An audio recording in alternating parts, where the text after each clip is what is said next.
Encroachment রিমুভালের জন্য already set নিয়ম আছে। তার যদি হাইওয়েতে হলে তাহলে হাইওয়ে অ্যাক্টের উপরে হবে, বা অন্যান্য বিভিন্ন যে নিয়ম আছে তার উপরেই আছে।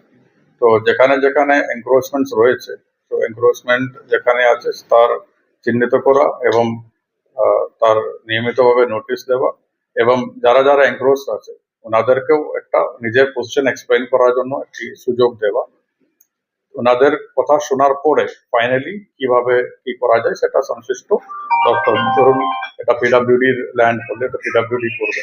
এবার পিডাব্লিউডি যেখানে পিডাব্লিউডি হাইওয়ে অ্যাক্ট অনুযায়ী বা পিডাব্লিউডি অ্যাক্ট অনুযায়ী যদি হাইওয়ে অ্যাক্ট অনুযায়ী যখন করছে, তখন যদি পিডাব্লিউডির আমাদের কোনো ইয়ে লাগে কনসার্ন এসডিওর কাছে পেশ করা হবে।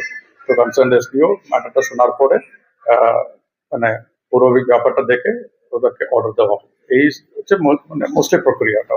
মানে অনেকে নোটিশ পেয়ে গেছে যারা পুজোর আগে হবে না, তারা ওরা বেরোতেও পারছে না। দেখুন, এটা কেস টু কেস বেসিসে দেখতে হবে। আমরা কি বলবো, encroachment removal at the same time যতটা পারি একটু রিহ্যাবিলিটেট করার জন্য, আর কার কার কতটা ক্লেম আছে এগুলো দেখে এটা ব্যবস্থা নেবে।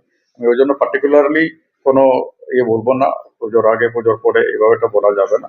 কিন্তু নোটিশটা পেলে নিশ্চয়ই একটা হিয়ারিং এর একটা ব্যবস্থা হবে, তো ওনাদের একটা নিজের পজিশনটা জানানোর জন্য।